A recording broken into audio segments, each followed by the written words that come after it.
Oh, look at that. It's a great British classic. It's beef and ale pie.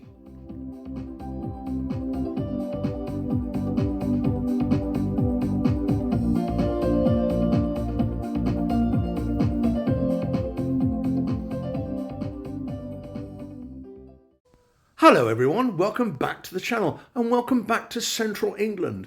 I'm in Worcestershire, by the way, and these are my girls. They deliver me the most amazing golden yolk eggs every single day. I'm incredibly lucky. As you can see, it's quite a dull day here, but it doesn't matter because I'm going to be in the kitchen making the most beautiful Great British classic. So let's have a look at the ingredients we're going to need to make our fabulous beef and ale pie filling. So we're going to need 3 pounds of casserole beef diced into 1-inch pieces, a couple of cups of ale, 4 cups of good quality beef stock, some diced carrots, diced mushrooms, diced onions, all pretty much the same size, then a teaspoon of each rosemary and thyme, a tablespoon of each tomato paste and Worcestershire sauce, a couple of minced garlic cloves, some butter and olive oil for frying, a flour and water thickening paste, and some salt and pepper. Okay, let's get cracking. Today I'm using a stainless steel pan, 11 inches wide and 3 inches in depth. We're going to throw in a couple of tablespoons of olive oil and a knob of butter. And once it's sizzling, we can then add half our beef. So we're going to seal or sear the beef in the butter and olive oil, a little bit of salt and pepper. We're doing this in 2 batches. We don't want to overcrowd the pan. Each batch will take 7 or 8 minutes to get that beef nice and brown on the outside, lots and lots of flavour. The brownness on the beef is essential. It gives us a wonderful rich flavour of a pie filling gravy.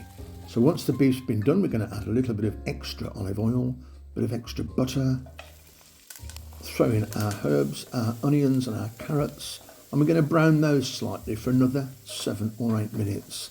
And don't worry about all those crusty bits on the side of the pan. They're going to wash away when we're braising our filling. Add to the flavour. Once they've coloured, return the beef to the pan. Give that a little bit of a stir. Get it all mixed together. Throw in some tomato paste. Stir that. Throw in the Worcestershire sauce. Stir that too. Now we can add our ale. I'm just using a standard bottled British ale. Throw that in along with the beef stock. And then bring that to a boil. Give it a little bit of a stir, get all those crusty bits off the side of the pan and the bottom of the pan too. And then we're going to pop the lid on. We're now going to simmer that on a medium heat for about 75 minutes. I'm just going to have a little feel to see how tender the meat is. I know it needs another 15 to 20 minutes. Okay, now it's time to add our mushrooms. So throw those mushrooms in, pop the lid back on and finish the cooking process off for a further 20 minutes. By which time our beef should be nice and tender and our filling is ready to be thickened. We're using an old-fashioned method, about 2 heaped tablespoons of flour and about 4 or 5 tablespoons of water. And what we're going to do is whisk that until there's no lumps in it. That'll take you about 2 or 3 minutes. Bring our filling up to a boil, remove any thyme that you might see, and then just gently drizzle the paste of flour and water into the casserole mix. And then start stirring our wonderful pie filling. And that's it. I'm going to add a little bit of extra seasoning at the end. You need to taste it. You might want to add, you may not want to add. It's entirely up to you. But that there is our pie filling. It's ready. It's fantastic. You can eat it on its own. I'm going to make pies with it. So what I'm going to do with this, I'm going to pop this in the fridge when it's cool and leave it overnight. And then we're going to make the pies. My step-by-step shortcrust pastry video is on the channel. I shall be putting a link to that video in the description below. And the quantity we need for today's batch of pies is exactly the same that I'm making in that video. So it's perfect. So let's look at our pie containers, shall we? They're made of aluminium foil and the measurements are across the base, it's 3 inches, across the top, it's 4 1/4 inches. The depth of the pie is about 1.5 inches. And if you fill them generously, we've got about an 8 to 9 ounce pie. I think that's a perfect portion size for a healthy appetite. Let's assemble the pie, shall we? If you can take a ping pong ball plus a half again, that amount of pastry, roll it out to about 1/2 inch thickness. Then work it into the aluminium pie foil container, making sure you go all around the base. We can then fill it up with our beef and ale pie filling. Wonderful. Lightly brush with some water around the pastry. And then the same amount again of pastry as we did for the base, but slightly thicker.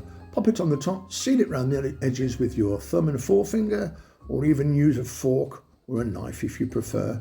Once you've done that, take a whole egg yolk and brush it. A little figurine of pastry on top, bit more egg, salt and pepper for appearance, and 1/2 an hour in a hot oven. And how about that? Golden brown shortcrust pastry, slightly crumbly, slightly biscuity, but what a pleasure it is. It's a great British classic. It's beef and ale pie. It's cooked beautifully inside. How about that?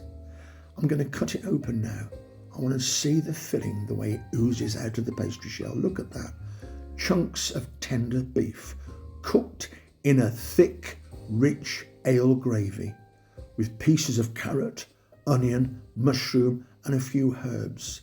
It's a great British classic. It's my beef and ale shortcrust pastry pie, and it's absolutely fabulous. And if you've enjoyed the video, folks, by all means subscribe. It's a great way of supporting the channel. Please smash that like button. Do tell your friends about the channel, and if you make the pie, leave me a comment. I'd love to hear how you get on with it. I'm absolutely starving and I just can't leave this pie here any longer. I've got to eat it. I'm going to get stuck in. I'll see you soon.